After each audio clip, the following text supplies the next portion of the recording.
For years, my life was simple. I had a loving husband, Daniel, and a home that felt safe. Every day was predictable. He'd come home from work, I'd cook dinner, and we'd spend the evening together watching our favorite shows. It wasn't exciting, but it was comfortable. I thought we would have forever. But forever never came. It started with a chill. One warm afternoon, as I stood in the kitchen making dinner, I shivered. It didn't make sense. It was 84 degrees outside, and the stove's heat should have been warming me. Yet, I felt cold, deep in my bones. When Daniel hugged me, I whispered, "I'm cold."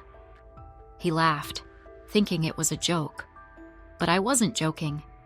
My skin had goosebumps, and I could feel the cold wrapping around me like unseen hands.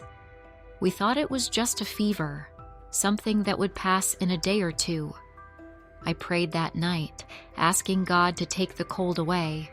But the next morning, it was worse. The house felt like an icebox.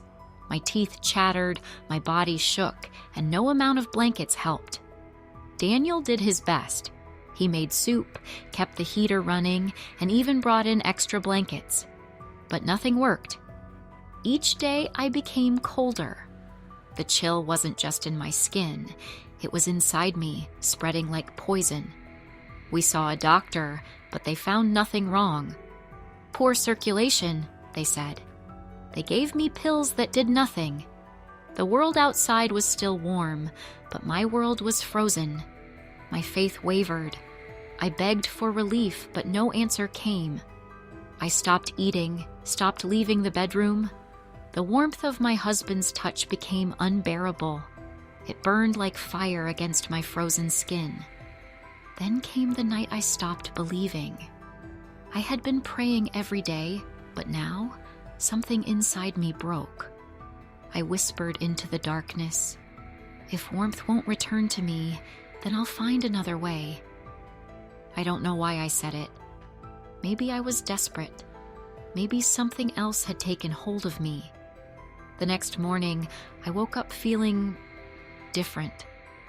The cold was still there, but my fear was gone. I didn't fight it anymore. I walked to the kitchen, feeling a strange clarity. I reached for the kettle, filled it with water, and set it to boil. Steam rose in thick waves, and I placed my hands over it, hoping for relief. But even as the heat brushed my skin, I felt nothing. Daniel walked in just as I reached for the flame on the stove. I don't remember what I was thinking, only that I needed warmth, needed to feel something again. He grabbed my hands before I could do anything. His eyes were wide with fear, and for the first time, I saw my reflection in them. My lips were pale, my skin almost translucent, my breath visible in the warm air of our home. I collapsed into his arms, shaking. He wrapped me in blankets and held me close.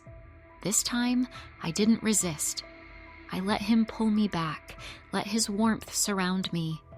The cold was still there, but I wasn't alone in it anymore. That night, I woke up to the sound of whispers, not from Daniel, from something else. The shadows in the room moved unnaturally, stretching, twisting. A deep, distant voice called my name. The air around me grew even colder. I turned to Daniel, but he was still asleep, unaware of the creeping darkness wrapping around our bed. Then, the bedroom door creaked open on its own. A figure stood in the doorway, tall, gaunt, its breath visible in the freezing air. It didn't speak, but I felt its presence beckoning me. My body moved against my will, drawn toward the icy entity. I wanted to scream, but my voice was lost in the void. The closer I got, the more the cold consumed me. My vision blurred, frost crawling up my arms. Then suddenly, Daniel's hand grasped mine. His warmth surged through me, breaking the trance. The figure recoiled, vanishing into the darkness, but I knew it wasn't gone. Not yet. Now, I watch Daniel as he sleeps, listening to his steady breath. He thinks the worst has passed. He thinks I'm getting better. But I know the truth. The cold isn't done with me yet. And next time, it might not let me go.